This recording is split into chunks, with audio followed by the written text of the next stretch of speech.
Good morning बच्चों। जैसा कि आपको पता है कि हम लोग की अभी रिवीजन क्लास चल रही है और इस रिवीजन में रेशियो के बाद हम लोग आज बात करेंगे रीवैल्यूएशन की।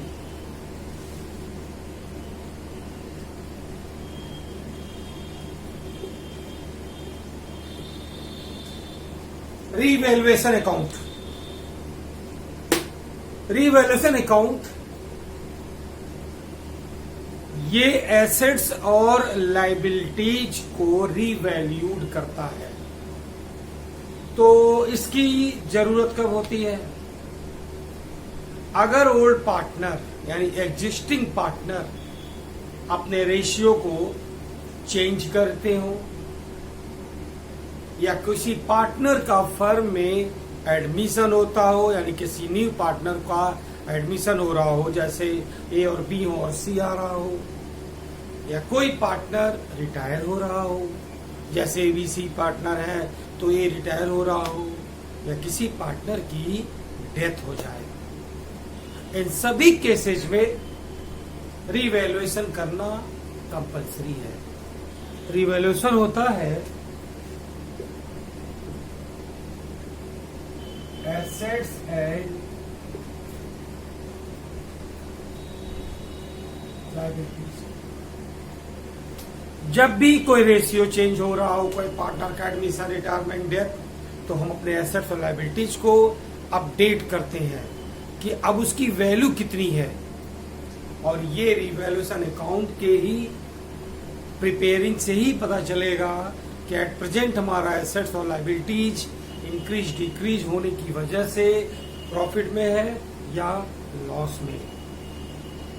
रीवैल्यूएशन अकाउंट आपको प्रॉफिट भी दे सकता है और लॉस भी दे सकता है। इस तरीके से आप इसको समझेंगे।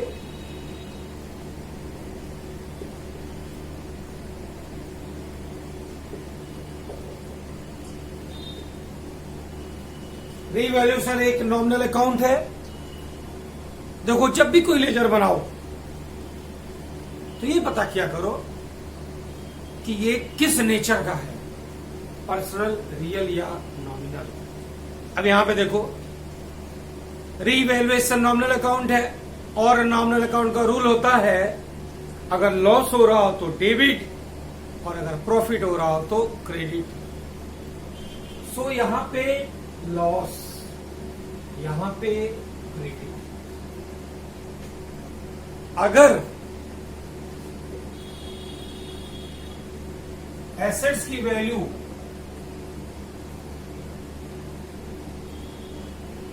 डिक्रीज हो रही हो, कम हो रहा हो, और लायबिलिटीज की वैल्यू ज्यादा हो रही हो, बढ़ रही हो, तो लॉस होगा और उसकी एंट्री डेबिट साइड में।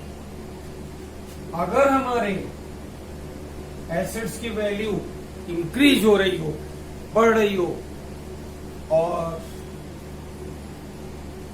लायबिलिटीज की वैल्यू कम हो रही हो, उस केस में हमें प्रॉफिट होता है। जब हम रीवैल्यूएशन अकाउंट प्रिपेयर करते हैं तो एट प्रेजेंट किसी भी एसेट्स और लायबिलिटीज की वैल्यू उस प्रीवियस वैल्यू से कंपैरिजन करने में जो भी हो रहा हो उसके हिसाब से हमने समझना होता है कि इंक्रीज या डिक्रीज। जैसे मान लो आज के दिन तुम्हारे स्टॉक की वैल्यू 1 लाख रुपए है, जबकि तुम लास्ट स्टॉक का वैल्यूएशन 80,000 पे किए थे, तो तुमने देखा कि तुम्हारे 20,000 रुपए इंक्रीज हो रहे हैं। एक बात हमेशा ध्यान रखोगे, तुम जब भी एसेट्स और लायबिलिटीज की वैल्यू को प्रेजेंट डेट से प्रीवियस डेट का डिफरेंस निकालोगे तो रीवैल्यूएशन में डिफरेंस वैल्यू लिखी जाती है, कितना ज्यादा हुआ या कितना कम हुआ।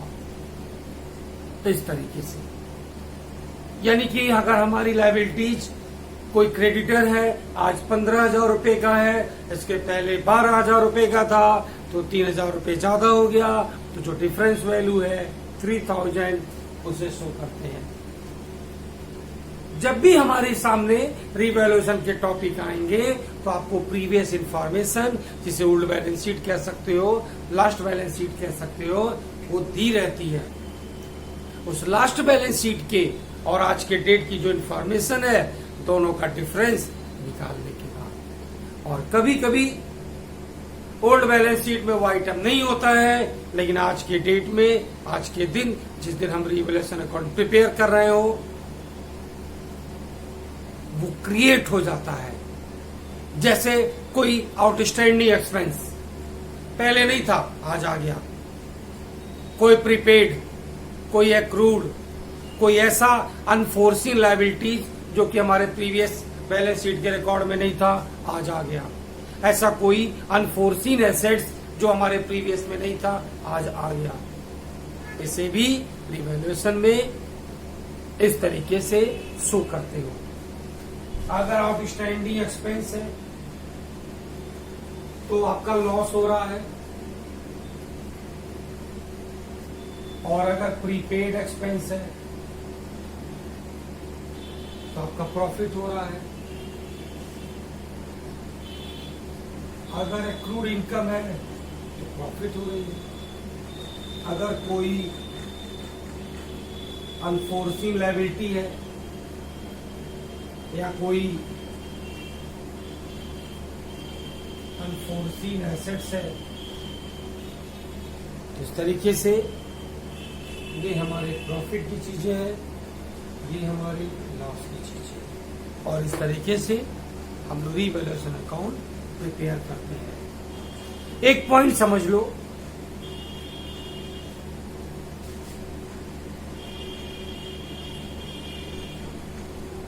कभी कभी आप क्वेश्चन देखते होंगे तो आपके ध्यान से सुनिएगा, आपके ओल्ड बैलेंस शीट में कोई एसेट्स है, बिल्डिंग 3 लाख,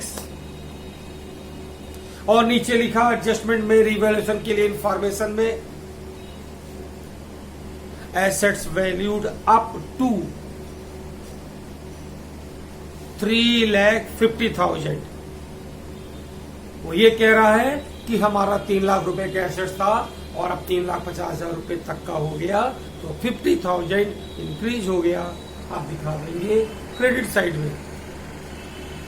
अगर वही लिख दिया जाए कि ओल्ड बैलेंस शीट में कोई बिल्डिंग है 3 लाख रुपए की, और उन्होंने लिख दिया एसेट्स इंक्रीज बाई 3,50,000, तो इसका मतलब हो गया कि हमारा जो एसेट्स है वो 3,50,000 रुपए से और बढ़ गया। इस तरीके से आप ध्यान देंगे। बाई का मतलब से, टू का मतलब तक, क्योंकि 1-2 पॉइंट ऐसे हो सकते हैं जो कभी कभी आपको प्रॉब्लम कर सकते हैं।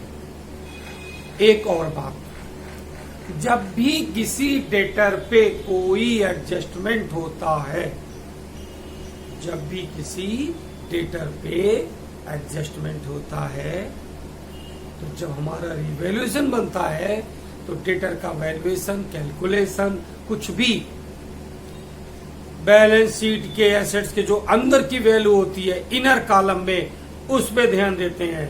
और जब न्यू बैलेंस शीट बनाते हैं तो हमारे जो डेटर की पोजीशन होती है आउटर कॉलम में, उस पर ध्यान देते हैं। अपने सारे पॉइंट्स को अगर आप ध्यान में रखोगे तो आपके लिए रिवैल्यूएशन अकाउंट बनाना इजी होगा, क्योंकि हमारा ये अकाउंट मार्क्स, अगर मार्क्स के हिसाब से देखोगे तो भी इम्पोर्टेंट है। अगर 10 मार्क्स का कोई पार्टनरशिप का क्वेश्चन है तो 4 मार्क्स इस पे, और अगर सेपरेट क्वेश्चन आ गया तो 5 मार्क्स का। तो आपके लिए ये हर तरीके से कंपलसरी है और आपके लिए जरूरी है। आप रिवैल्यूएशन अकाउंट को अगर ध्यान देते हो तो आपको कभी भी कोई प्रॉब्लम नहीं हो सकती। हम आपको कुछ पॉइंट्स बताते हैं, ध्यान से सुनिए।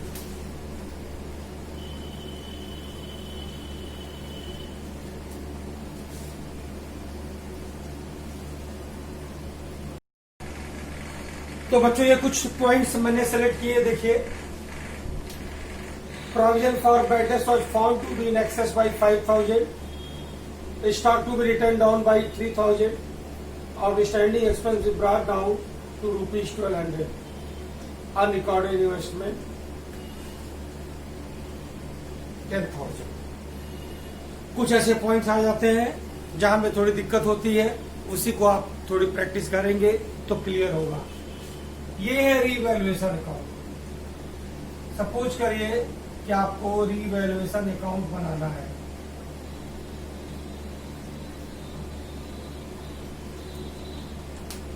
Provision for bad debts was found to be in excess by 5000।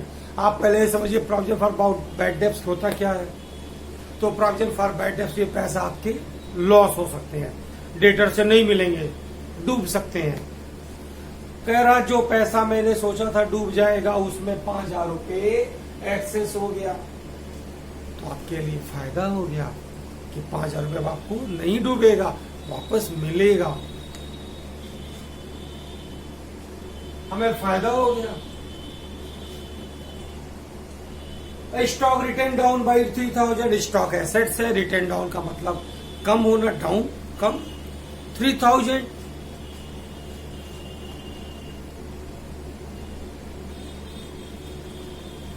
Outstanding expense भी brought down to 1200, outstanding expense और लाया गया, आउटस्टैंडिंग एक्सपेंस इंक्रीज हो गया, लायबिलिटीज है बढ़ गई।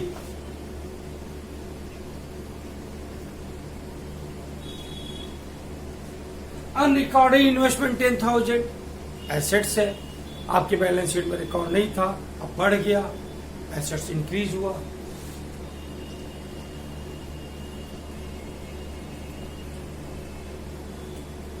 तो आपको ये देखना है कि आपको प्रॉफिट हो रहा है कि लॉस हो रहा है, और अगर प्रॉफिट या लॉस जो भी शो हो रहा हो उसके हिसाब से एसेट्स इंक्रीज हो रहा तो प्रॉफिट, डिक्रीज हो रहा तो लॉस, लायबिलिटीज डिक्रीज हो रहा हो तो प्रॉफिट और इंक्रीज हो रहा हो तो लॉस। तो जब तुम इन एसेट्स और लायबिलिटीज की नेचर को समझोगे, ये है क्या, जैसे क्रेडिटर जो हमसे लेने वाला है पैसा, डेटर जो हमें देने वाला है, तो समझ जाओगे जो देने वाला है और ज्यादा देगा या और कम देगा, लॉस प्रॉफिट। क्रेडिटर लेने वाला जो हमसे पैसा लेने वाला है, अगर हमसे और कम पैसे लेगा, फायदा है, लायबिलिटीज डिक्रीज हो रही है। अगर ज्यादा पैसा लेना है तो इंक्रीज हो रही है, लाइकवाइज। तो इस तरीके से आपको समझना होता है, और आप जब ऐसा ध्यान देंगे तो आपको समझ में आएगा। और अगर आपको कोई रीवैल्यूएशन में प्रॉब्लम होती है तो आप अपने व्हाट्सएप ग्रुप से, जैसा कि पता है आपको, पूछ सकते हो। और आपको रीवैल्यूएशन के जितने सारे आपकी बुक्स में एग्जाम्पल हैं, और एग्जाम्पल के पॉइंट्स को समझो कि अगर कोई पॉइंट्स कंफ्यूज कर रहा तो, और जो भी एक्सरसाइज है, क्वेश्चन है, जो सिलेक्टेड पॉइंट है, आपको उसकी एक लिस्ट बना लेनी चाहिए, सभी सिलेक्टेड रीवैल्यूएशन के पॉइंट्स की लिस्ट। ऐसा हो तब क्या होगा, ऐसा हो तब क्या होगा। इस पॉइंट्स को अगर तुम रिवाइज करोगे तो तुम्हारे लिए बेहतर होगा। और ये रीवैल्यूएशन, चूंकि admission, retirement, death separate question भी आ सकता है, तो आपके लिए इम्पोर्टेंट है, आप इससे बच नहीं सकते। ये कंपलसरी है, 100% एग्जाम में जरूर आएगा। तो इस तरीके से आपको रीवैल्यूएशन की इम्पोर्टेंस को भी समझना चाहिए।